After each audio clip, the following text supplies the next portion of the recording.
of those who are in community with at today's conference, even if you can't see them on screen. So welcome to Sarah Cartmel, a Director of Global Government Relations at Corning Incorporated, Adina Renee Adler, Executive Director of the Global Steel Climate Council, Yanis Lazda, Government Affairs Director at Meta, and Jenny Kai, Senior Manager of Government and Public Affairs at Japan Automobile Manufacturers Association. Welcome, Sarah, Adina, Yanis, and Jenny. And thank you for joining us. To close out our conference today, we're going to widen the aperture even more and discuss key U.S. strategic and global trade priorities across the globe. I'd like to ask our panel to please turn on their cameras. To help us have this broad-ranging global conversation, we've brought together leaders from business, trade, academia, the foreign policy communities to discuss U.S. global policy with an eye on trade, but in the context of America's larger strategic national objectives. Heather Conley, the president of the German Marshall Fund of the United States. Eric Farnsworth, the head of the Washington office of the Council of the Americas and the America Society. Florizelle, president and CEO of the Corporate Council on Africa and a winner of WITC's Lighthouse Award. Ambassador Kurt Tong, managing partner at the Asia Group, and our moderator, a good friend, Ari Gianvenko, head of U.S. trade policy with Amazon. Ari, take us away. Well, perfect. Thanks, Ken. And it's great to be here today. Great to see everybody. A terrific conversation to start the day. And I really think that this panel will really help us kind of regionally focus in on kind of what a lot of the detail we heard earlier really means to the rest of the world. So again, Ken, thanks for pulling us all together, and no shortage of issues to cover affecting us all over the world, and how we think about trade. As others have highlighted, the policy conversations have shifted towards economic security and national security. The pandemic, the invasion of Ukraine, tensions in the Asia Pacific, among other factors, have all led businesses and governments to turn attention to de-risking, to supply chain resilience, while also looking to bolster competitiveness with emerging technologies like AI and quantum. So U.S. international economic engagement with each of the regions that we're focusing on today, it's really followed suit with the nexus between national security and economic security surfacing in key dialogues like the US-EU Trade and Tech Council and the Indo-Pacific Economic Framework discussions. So I'm looking forward to exploring these and many other issues today in our discussion. And with that, hoping to jump right in. So, I'll kind of kick things off with the framing question that I want everybody on the panel to touch on. And Heather, if I can start with you, that would be terrific. So, as I mentioned, really the U.S. international economic engagement sits at this intersection of economic security and national security. So I'd like to start with kind of a short dive into how you view these issues in Europe and how they relate to the current U.S. trade agenda. Heather, over to you. Well, Ari, thank you so much. And I think this is a great framing question because it really puts us, what is at stake? And we certainly feel here at the German Marshall Fund, the Marshall in our name is for the Marshall Plan, because our organization was created as a living memorial to the Marshall Plan. And I always love to bring that memory back forward because I think we're having another moment where we need to recall what I call the 1947 to 1949 moment, and when that intersection of democracy, prosperity, and security, and how the United States thought about its allies and its partners, meaning the Marshall Plan, 1947, to make a deep investment in our allies' prosperity to protect their democracy from communist influence. And then 2 years later, 75 years ago this year, we created this umbrella to secure that prosperity and democracy, which was NATO. And so really, I'd sort of open your framing to say, at its heart, it's democracy. It's the values-based agenda. So we're not just, obviously prosperity is essential, but it's protecting those values. And increasingly, the security dimension of this, where allies are more important than ever, and how we develop and amplify US power, our economic power, our military power. But yet we know those very concepts are under dramatic challenge today within our own country. So the more we can talk about this framing of democracy, prosperity, and security, that they're all interlinked, and we're interlinked with our allies, whether that's global trade or security, that's really essential right now. And it's really incumbent upon all of us to help people understand that now more so than ever. Well, thanks, Heather. And Eric, I want to shift to Latin America and get your perspective. So national security, economic security, and U.S. trade agenda. Terrific, Ari. Thank you. Thanks for having me. I want to give a special shout out to Ken as well, not just for inviting me, but frankly for inviting me back. I guess it means I didn't screw up too badly the first time. But anyway, you guys do such a great job, and I really appreciate the chance to join you and frankly such a distinguished panel of fellow experts in regional issues. It really is an honor to be with all of you. I do think that trade and economic engagement with the Western Hemisphere is fundamental to our national security. I would simply reiterate what Heather just said in terms of promotion of our values, subscribe to that 120%. I think there are a couple other things as well that we want to put in the context in terms of the Western Hemisphere. The first is very clearly our own migration issues, and we can consider those domestic issues, we can consider them national security issues, but at the end of the day, if people have better circumstances in their home country, it means that their incentives to migrate are reduced. And so to the extent that we in the United States or North America can help create better economic and security conditions in the Western Hemisphere, it's not going to address every issue from the migration perspective, but it will certainly reduce the incentive to migrate. So I think that's another point that has to be raised. We've talked already today about supply chains. This isn't a national security perspective in terms of guns and bombs, but it very much is a national security perspective in terms of pandemics and the ability to procure what we need when we need it. Latin America and the Western Hemisphere, and I should add the Caribbean as well, are by definition closer to the United States than any other region of the world. So if we're talking about security of geographic regions and smaller and shorter distances to travel and the ability to procure what we need when we need it, you have to have a strategy for the Western Hemisphere that includes enhanced economic engagement. I'm sure we're going to talk about that a little bit in the future. And then I think the third, or later today, and then I think the final thing I would add initially, to the extent that the global security agenda has shifted, and under the Biden administration, we've clearly seen an emphasis on global climate change issues. I defy anybody to address these issues effectively without Brazil, without South America, without the Western Hemisphere. And so to me, this is a link we actually haven't made yet. We need to make it better. And I, for one, am asking the question, why, for example, haven't we in the United States, or anywhere else for that matter, already proposed a free trade area in the Western Hemisphere for environmental goods and services? Why aren't we linking trade and the environmental agenda in a positive way, as opposed to, border tariffs and things like that, which, always come up from a negative perspective, but in a positive perspective, if we want more of something, we tax it less. And so that's where the trade agenda can have a meaningful impact on the environmental agenda. And if we believe that the environmental agenda is a security agenda, do you see what I just did there? We've linked trade and security. So I think it's fundamental, and I look forward to further discussions. Well, perfect. Thanks, Eric. Flory, want to turn to you next. I think you're on mute still. Thank you so much. It's great to be here as a part of the WITC Trade Conference, the annual conference. Thanks, Ken, and to your team for having me. Ari, great to have you pulling us together on this panel. So there are a couple things about Africa that I'm not sure everyone sort of thinks about in that way, but that link, the issues of, security, democracy, trade, all of that together. There really are no global issues or challenges that can be successfully addressed without actually looking at Africa and what needs to happen there. Climate.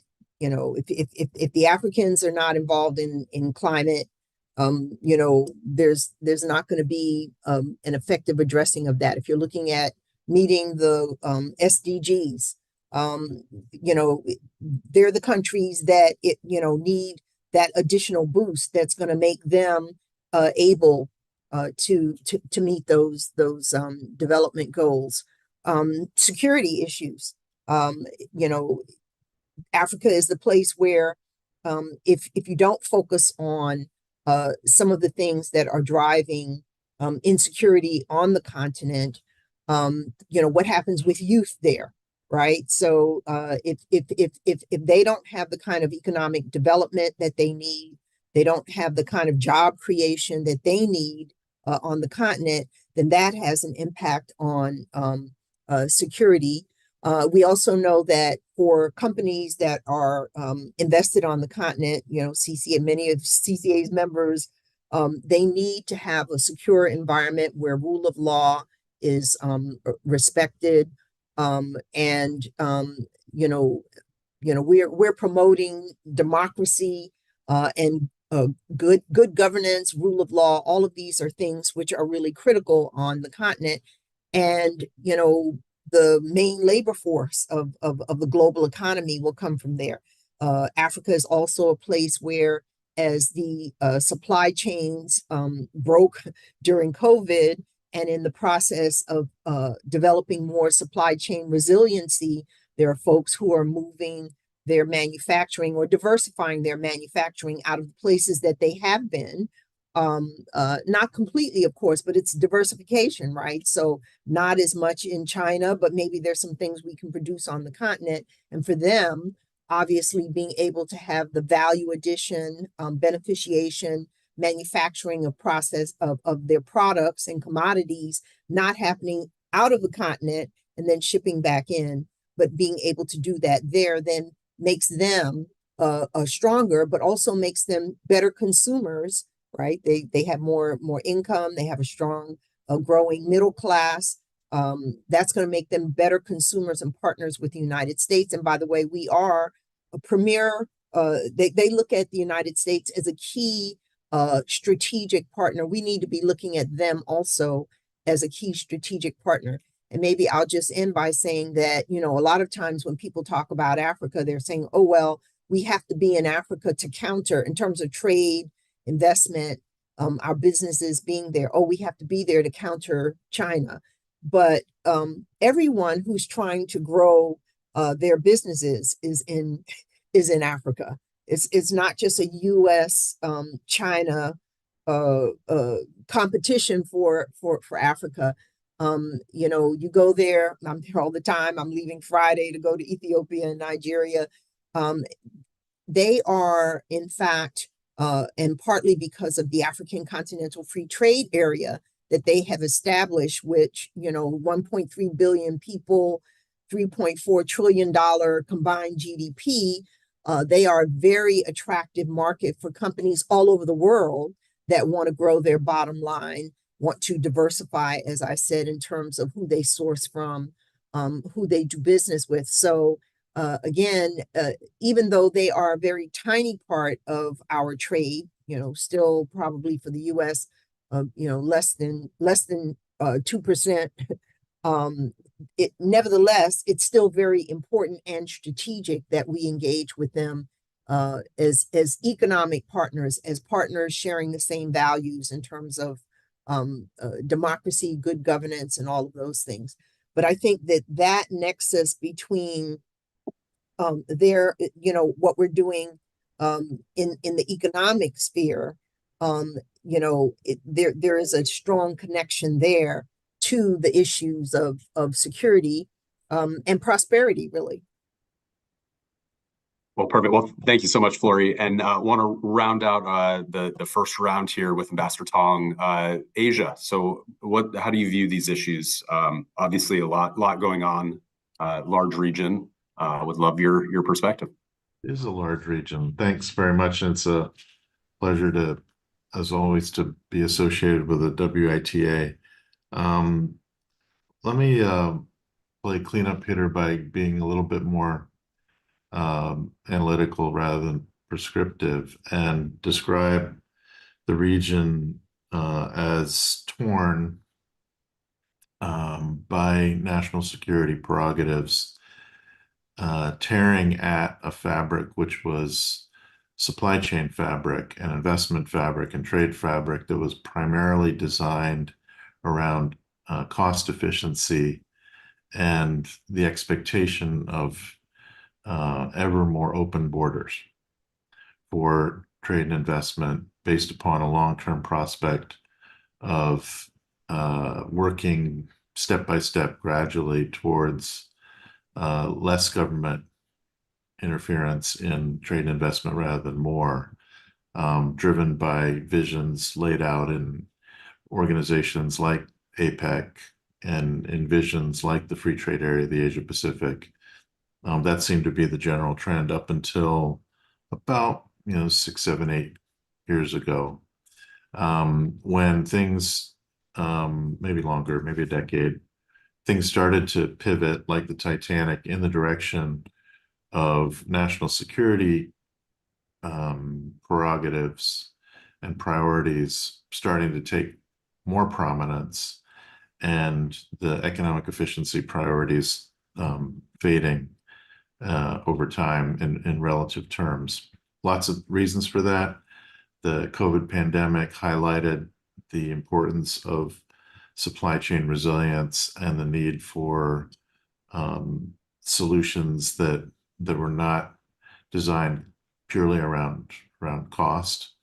An increasing sense in both the United States and China that the other is a major and long-term adversary whose success they have mixed feelings about, and in specific sectors and on specific subcategories of industry, they don't want the other side to be successful at all. And that has led to a very complex laydown of where de-risking is the name of the game for both governments and now increasingly corporations as well.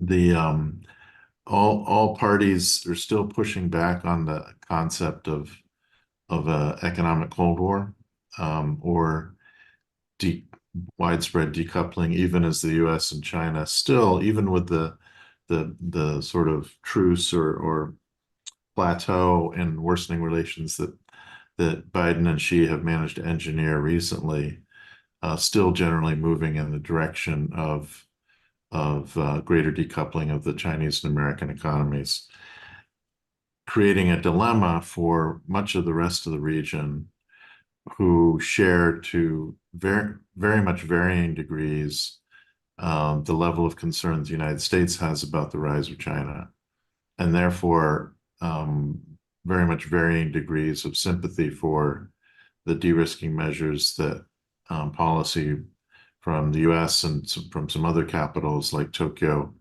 Canberra, and Seoul are driving the region toward, with, again, reflective activity also happening very much from the Beijing side, who has been trying to create a degree of national security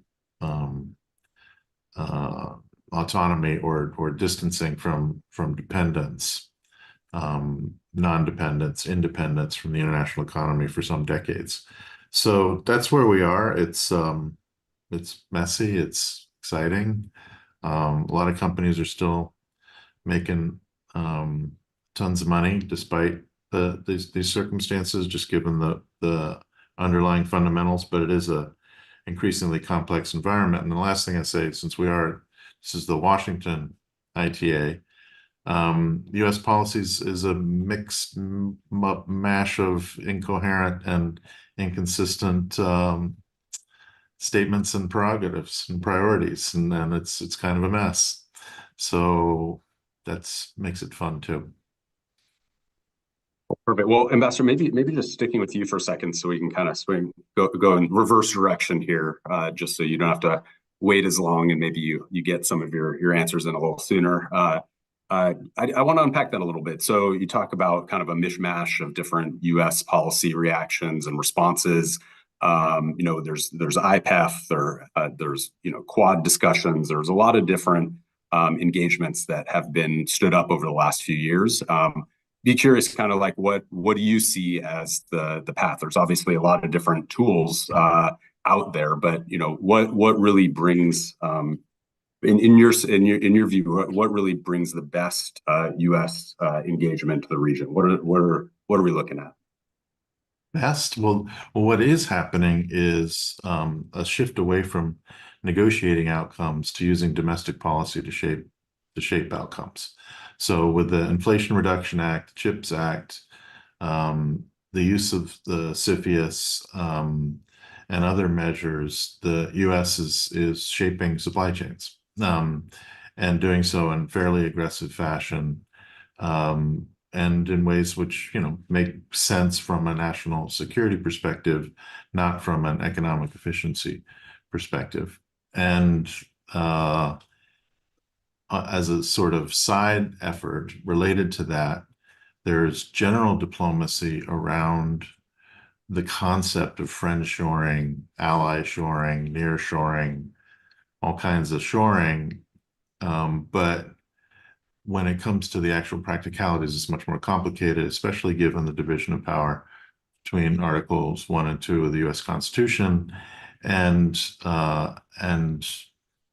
aligning, for example, the IRA, the Inflation Reduction Act, in a way that actually reinforces the notion of friend shoring and brings countries like Japan and Korea, or perhaps even Indonesia, inside the circle of trust and the tent for benefit from increased subsidization and trade, intentional trade distortions through trade policy, is, mixed. Meanwhile, negotiating attempts like the IPEF, the Indo-Pacific Economic Framework, have been most successful when they have focused on cooperative action and moved more in the direction of APEC and general conversations, collaboration, and teamwork on shared global goods, rather than public goods, rather than focus on negotiated trade outcomes, where there's really been no sort of list of achievements by the Biden administration in the sense of traditional trade policy outcomes. Great. Well, Flory, I want to come back to you next. But before, I want to remind folks that you can submit questions in the chat, so feel free to start dropping those in. Would love to get some audience questions in. But Flory, you talked a little bit about a number of different shared goals in Africa: climate, insecurity issues, the SDGs, et cetera. Curious, kind of, focusing on kind of creating an enabling environment for economic growth and intra-African trade. Would be great to kind of know what opportunities there are that are helping do that. Is it the African Continental Free Trade Agreement? And again, how does the U.S. fit into this? Oh, yes. No, thank you. So there are obviously many opportunities for people to invest with partners all around the world. So this conversation is an interesting one. But in terms of Africa, a lot of the work, there's a perception of Africa and the risk of doing business in Africa. And then there's, sort of the reality. Yes, there are risks doing business in Africa, but there are risks doing business anywhere in the world.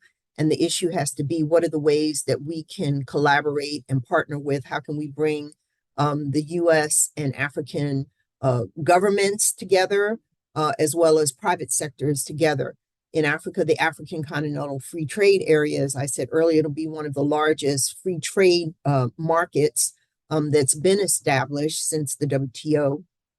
And not only will it increase intra-African trade by 35%, but actually what it does is it harmonizes the rules and regulations. It smooths out the barriers of moving goods across all across Africa. It will allow people to look at the region in terms of their global supply chains. What do we need from Africa that's going to help us with, electric vehicles?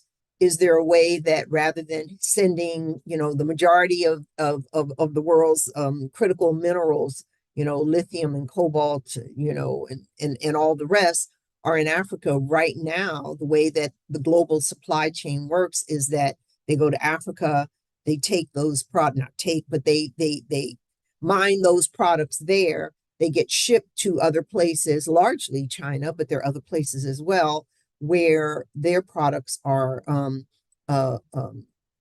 processed and then sent back out to the rest of the world, including Africa. So there are actually some really specific, real opportunities in Africa that are there. And I think that I would just touch a bit on the fact that the US government is, I think, aware of this and trying to signal in various ways.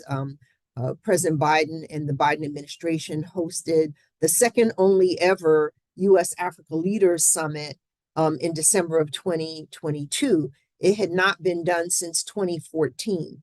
And we regularly engage with lots of people around the world. I used to work on APEC. There's an APEC summit every year. Summit of the Americas. There's a regular pattern for engaging. So one of the things that has to happen is there needs to be regular, high level, head of state to head of state engagement with the Africans. Since then, I think they announced at the US Africa Leaders Summit about $55 billion over 5 years that would be invested in Africa, both in terms of boosting trade with them under using programs like the African Growth and Opportunity Act, AGOA, but also looking at ways to go beyond AGOA. And I think, this is the time where AGOA, this version of AGOA, this particular iteration of AGOA will end in September 2025. We have a lot of U.S. buyers of those products that are dependent on those products. So it isn't something that just benefits, the Africans. It's trade, and we're sending equipment to them for them to produce a lot of these products that get shipped here.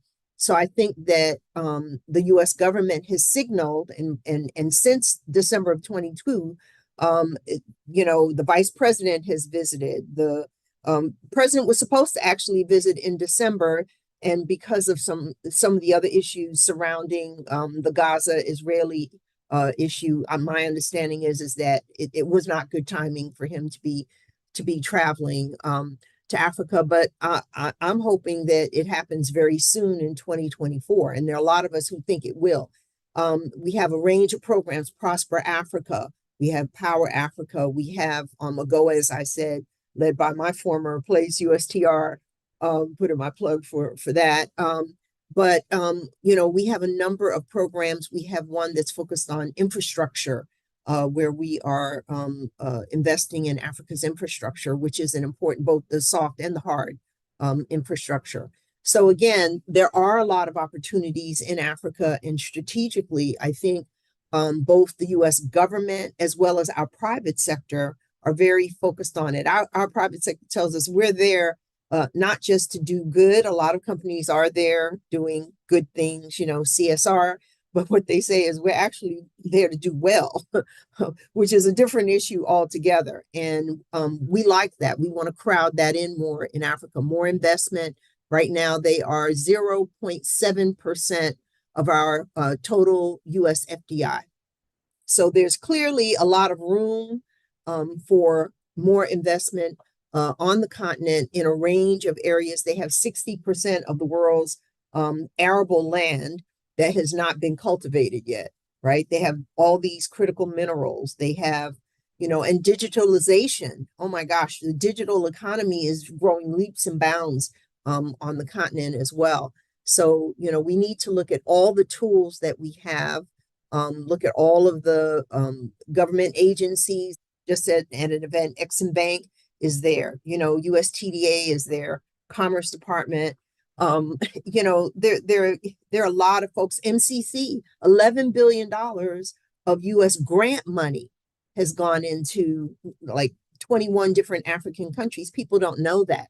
And they say, oh, well, where's the US? You know, China's coming here, Belt and Road. Well, no, the US has put $11 billion into Africa, into infrastructure, ports and roads. And so again, I think that the messaging also about what we do, how important Africa is, and the fact that we are engaged with Africa, you know, is important. But we need to elevate that and take it to the next level. Well, thank you, Flory. Eric, I want to turn to you in Latin America. So it's a big year for a number of different multilateral engagements, APEC in Peru, Brazil hosting the G20. And then there's also a lot of ongoing work in the US around some ideas, the APEP, the America's Partnership Project. So, you know, what are the common threads across these meetings, and what do you think is important to elevate? I know you touched on migration and climate and some of the kind of fundamental values that are shared in Latin America, but kind of beyond that, what are some key focuses of these meetings?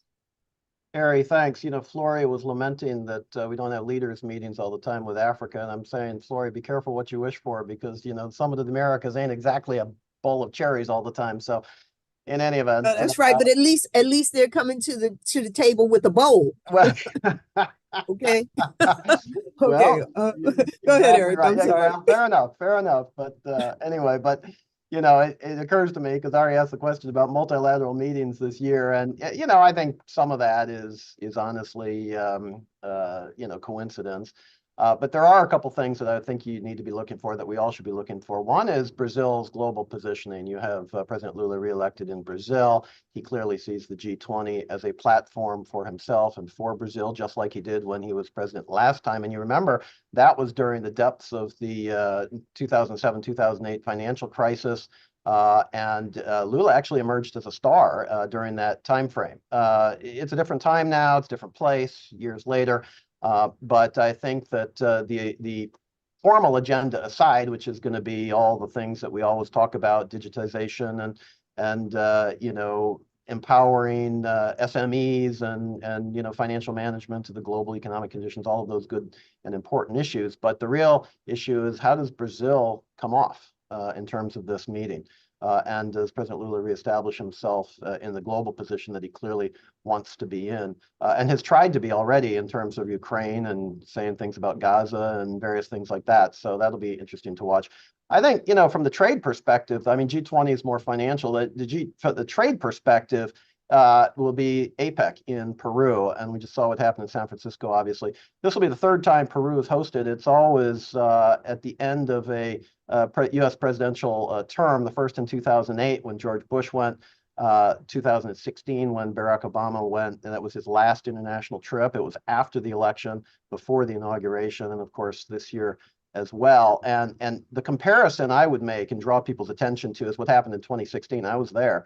As I said, President Obama did go. He was a lame duck. President-elect Trump that day chose to announce that when he was inaugurated, the United States would pull out of the TPP. And at the same time, you had the arrival with a delegation of no less than several hundred senior business people, Xi Jinping from China, and he road tested, you all remember this, I'm sure, but several months later in Davos, you know, he said that China would be the protector of the global open market system, which, you know, is enough to explode your mind if you think about that one. But he road tested that speech at APEC, and the contrast was palpable. You could feel the ground shifting in the Asia Pacific and in the Latin American space from the United States to China. You could feel it. It was palpable. And my point is that, you know, we've got a similar scenario this year, depending on what happens in our own elections. The Chinese are ready to open up a huge port in Peru, which will fundamentally remake trade patterns between South America and China. You know, Asia more broadly. We have changing trade patterns. We have changing relationships. And if the United States doesn't see this not just as an opportunity, but frankly as a platform we need to do better competing in, in the Western Hemisphere, then once again, we're going to get set back. And I think that's something that's going to be really difficult to do because of our own political calendar.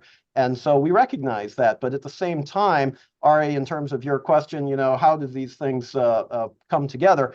I don't think we can mail this one in because the rest of the world watches and they see how the two can compare and contrast. I think the other point in terms of some of the things you mentioned, APEP, some of the initiatives that are ongoing. I mean, look, it's an election year. We all know that's not a great time to advance major trade initiatives at all. I really am looking at 2026 as the next action forcing event in terms of trade. That's when USMCA will be required to have the review process. My hope and desire is that that's an actual review and not a renegotiation. We need to see who's in office, not just in Washington. Mexico has an election this June, and by then Canada will also have an election. So you're going to have three new leaders or three new administrations. I don't know who's going to be elected in the United States. Having said that, this is a huge opportunity because if we see this as a way to expand USMCA, which was bipartisan, historic, all the things we've talked about in the past, we could reiterate, but I don't want to take the time, and use this as a model to export into the region, we can see that this could be the action forcing event for regional trade that would fundamentally remake supply chains and re-establish the United States as the leader in terms of regional trade issues. What you have to have is a formal process for accession to the agreement, or at least a parallel structure. And there are several countries that are already lining up in anticipation that that might be the case. All this depends on who's in the White House. It depends on who's in Los Pinos in Mexico, and obviously in Ottawa as well. But those are some important things. And then I think the last thing I would say on APEP, yes, you're right to raise it. It was first announced at the Summit of the Americas in Los Angeles in June of 2022. The organizing meeting was in November of 2023. The next leaders meeting will be at some point in 2025. So my point is, there's a lot of time and space between those meetings. And so, if we in the United States want to show that this is a real thing, and I think there is some skepticism in the region about it, if it's a real thing, we need to show some momentum behind it. Right? We need to show that this is a real deal and it's not just a talking point, but rather it is a real initiative. And frankly, the region is honestly a little bit tired of getting mandates from the United States without concurrent benefits. So we're going to have to find a way to actually have a trade agenda within the APEP and not just give mandates and say you need to behave this way or you need to do that. They get it, but they need to have a reason why they would pay those domestic political costs in order to get the benefits that at this point remain undefined. So these are some things to think about as we go deeper into this year and head toward our own elections later this year. Well, perfect. Well, thank you, Eric. And Heather, thanks for bearing with us as we swing back to you. But yeah, I wanted to get your impressions on the US-EU Trade and Tech Council. Economic security, competitiveness issues have been core to some of those discussions. And I would just love your views on kind of how that, kind of folds into the larger issues that you mentioned up top, democracy and a lot of the issues that we have kind of shared priorities with Europe. And then a second follow-on question, I'd love to hear a little bit more about how you see the election in Europe, the upcoming election, kind of affecting transatlantic cooperation and some of the work in this area. Thanks, Ari. Yeah, I mean, I sort of pulling on Kurt's comments earlier. I think we've become very enamored with terms, de-risking and friendshoring and economic security. And sometimes those terms actually don't have actionable meaning underneath them. In addition to terms, we love in the transatlantic relationship, we love councils, we love working groups. We have the Transatlantic Energy Council, the Transatlantic Economic Council, we have the Trade and Technology Council. And in fact, the TTC is a perfect example of 10 working groups, 3 U.S. cabinet secretaries. It is a lot of process that, in my view, lacks political guidance about what it must achieve, but it makes everyone feel that we are doing things. It's certainly, the TTC has done more in technology than in trade. And here, I'll just to be a bit provocative, we have not had a transatlantic trade agenda for a very long time. I would argue maybe this could spur conversation amongst the four of us on the panel. The US hasn't had a trade policy for quite some time. And in that vacuum, you really have, trying to deal with challenges, and certainly technology is one of them. What I'm the most concerned about, and this will feed into the politics, we really don't, transatlantically, we haven't fit very well very recently. When the US wants to produce change, take the Inflation Reduction Act, we incentivize change, we subsidize change. When Europe wants to change, they penalize change. And those two forces really, really come together and causing these challenges. What I worry about at the end of the day is the future of Europe's competitiveness, technology, its infrastructure, its education. And if we lose European competitiveness, we really lose that Western valued competitiveness. But right now, regulation is certainly Europe's strength as its superpower, but at some point it's its kryptonite. It's starting to cripple the regulatory environment, starting to cripple business. And of course, we in the tech side are having a harder time regulating that. And so again, there is a place in the middle here for us to proceed. But right now, and now this will segue into the politics of this, the European elections, the European Parliament elections will happen June 4th. We see Europe shifting to the right as we see the United States in some ways shifting to the right on the same issues: immigration, economic insecurity, cost of living issues. So much of that in Europe has been exacerbated by the war in Ukraine, higher energy costs, which are now exacerbating Europe's economic competitiveness problem. So again, we can have a number of working groups and councils, and we can use the right terms, but right now, the US is nationally approaching its own trade policy through reshoring and returning manufacturing. Europe feels that this is at their expense. Our Indo-Pacific allies feel this is at their expense. And, honestly, if our allies are not going to be great growing markets for our products as we go into exciting new markets like Africa and elsewhere, if we don't get ourselves right, it is hard to have that amplify out across the way. So this is where I'd like us to have a little more candid conversation, a little more frank discussion, but our future, what we call allied competitiveness or economic dynamism, we have a moment here to try to get this right. If not, we're going to go into our nationalistic protectionist crouches, which only exacerbate economic fragmentation in Europe, doesn't help the United States gain those important markets.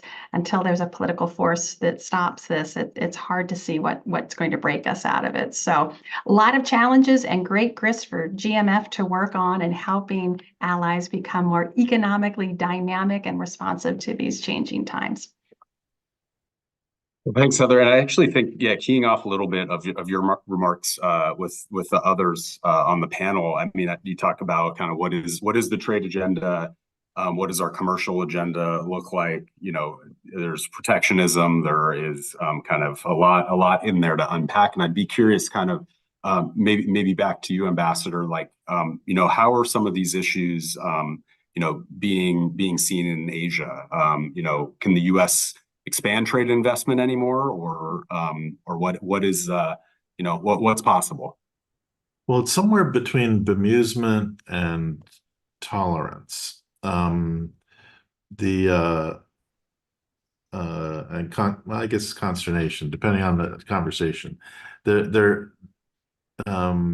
I think most Asian partners, take your average sort of Southeast Asian country, looking at the world, they see a lot to be attracted to in the United States. Most of what they're attracted to is in the private sector.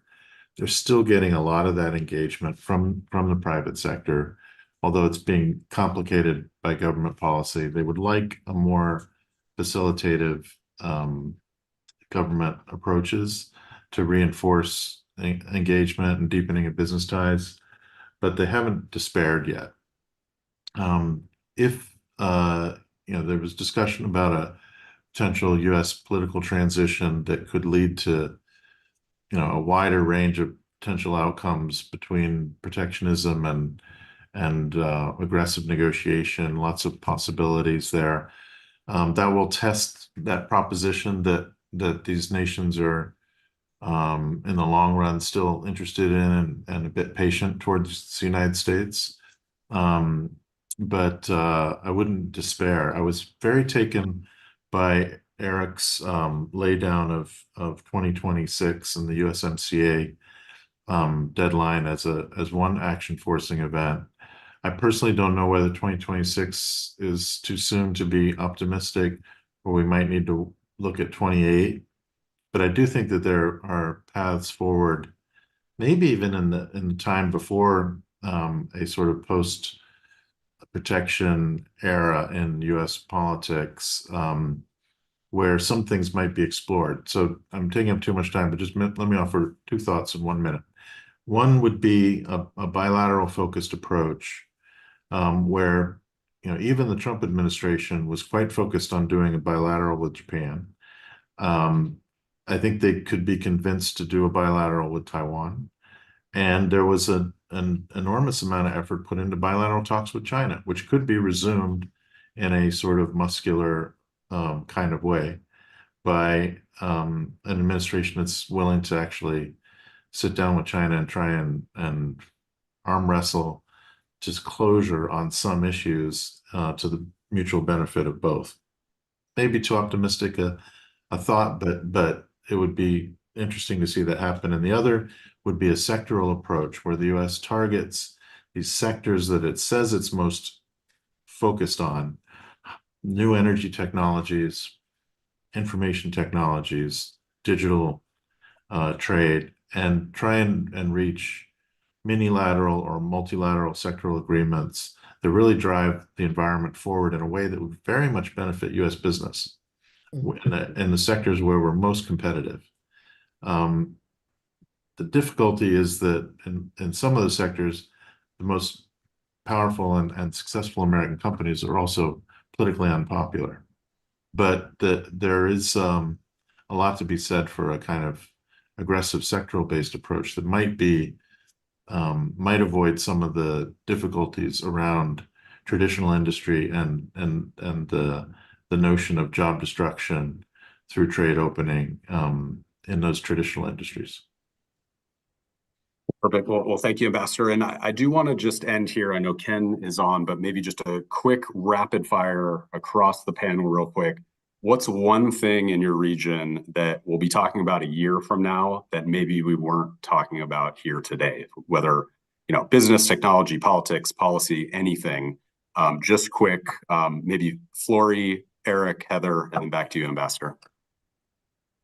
Okay, well, hopefully a year from now, we'll be talking about the fact that we have extended the African Growth and Opportunity Act for a significant period of time. That will make it useful to our buyers, the U.S. companies, as well as for the Africans.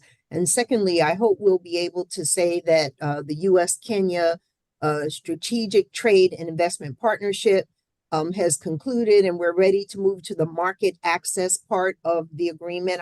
I'm told that where we are now, they're not looking at market access, but don't think that it won't happen. So I'm hoping that one of the announcements would be that there's been great progress in the part of the U.S.-Kenya STIP, as we call it, and an announcement that we're now moving to that as a model for free trade agreements with select African countries around the continent. Morocco is the only one that has an FTA now. And I think that it would be great if this is aspirational, right? But we'll be hearing that we launched that piece with Kenya, and we're looking to do it with 3 or 4 other countries around the continent as well. Ari, thanks for the last ability to make a quick intervention. Thanks again to WITA, to Ken, the whole team. You do a great job, and thanks again for including me. I think the one word is confidence, right? No matter who's elected in the United States and what the shape of the U.S. Congress looks like, I think the questions that are going to arise in the Western Hemisphere are the reliability of the United States as a partner. And, are we able to meet the commitments that we've already made much less expand the commitments that the rest of the region is so clearly asking us to do.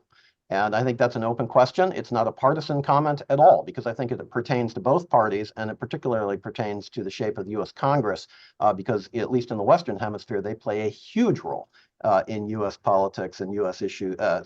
foreign policy in the Western Hemisphere. So I hope in a year we come back and we say the region is fully confident in the United States, full speed ahead. But I think that's a question that will be discussed. Heather? I have to pull right from where Eric, certainly Europeans aren't worried about whether commitments are going to be kept. They're worrying about how much commitment is going to be withdrawn. So obviously, and Europeans are so focused, understandably, on the outcome of our election. But the two trade-related issues, I would say, looking at China's overcapacity of EVs and whether Europe is ready for the onslaught of that, which I do not believe they are.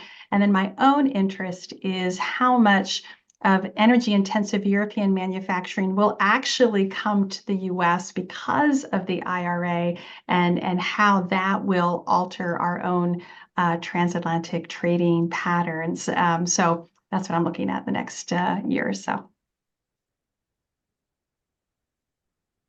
Ambassador? For me, just one word, India. I did a bad job. I didn't talk enough about that. It's an enormously important market and incredible emerging opportunity, difficult opportunity, but very, very important. So let's do another panel and talk about that sometime. Well, perfect. Well, thank you, everyone. Terrific discussion today. Really, really appreciated everybody's time. And Ken, I will pass it back over to you. Thanks. We rejiggered our panels and tried to give this one even more time, and I wasn't enough time. Really couldn't have asked for more. Thank you, the five of you, so very, very much. Heather, back, pulling this all back around. If you look over my shoulder, that orange book spine right there, you probably recognize it. It's President the Creation by Dean Acheson. I give it out to people. I came to Washington nearly 35 years ago in a post-Cold War world, and now we're in a post-Cold War world, and I'm not sure I actually want to go back to that. I was a student during some of those days. I went to Moscow in 1984 in the Cold War. I was in East Berlin. Those were scary times, and we don't want to go back to that kind of world. So I'm hoping a year from now, and when we're having this conversation, we're creating a better world for our children. But I'm also inspired by today. A fantastic conversation. My three big key takeaways from the day: the world is complicated. The post-Cold War consensus needs to be updated for the future, and consensus is hard, but we need to keep trying to seek it. So thank you all for sticking with us. Tomorrow we kick things off in person at 9 a.m. 9 a.m. Eastern time at the Reagan Building in Washington, D.C. For those of you watching online Tuesday, you should have received a reminder from Zoom this morning with your link to watch online tomorrow, and you'll get another reminder before we kick off. And for those of you joining us in person, we'll get started right around 9 a.m. We have a networking breakfast to start at about 8:30 a.m. We have food and coffee and tea, and we hope you'll join us for that. And then we have a networking luncheon and luncheon speakers. So we have a busy day tomorrow. Looking forward to seeing everybody. Thank you so much for joining us. Thanks again to our terrific panel, Flory, Ambassador Kurt Tong, Ari Gianvenko, Eric Farnsworth, and Heather Conley. Thank you so much for joining us.